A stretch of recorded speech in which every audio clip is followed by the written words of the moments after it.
Симферопольские дороги превращаются в так называемые полосы препятствий.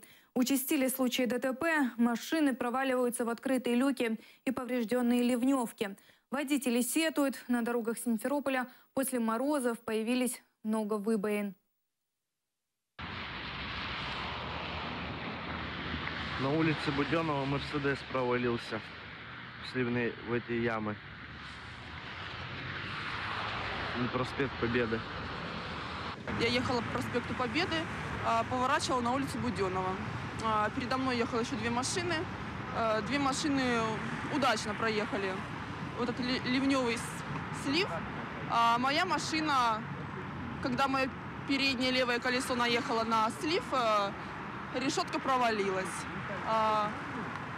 Повреждения видны. У меня передний бампер лопнул. Будем обращаться в независимую оценку страховую. Ну и будем подавать в суд, потому что машина новая. Здесь постоянно так, девушка. Сколько ремонтируют, все равно. Дня 3 назад было. И как в ту яму как попал. вытаскивали машину? А я выскочил просто.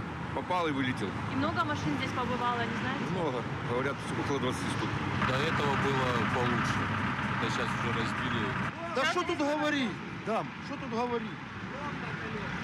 Ее сделают сейчас. Вот если вы хотите, сейчас уже дано задание, сейчас ее в течение, может, пару дней сделают.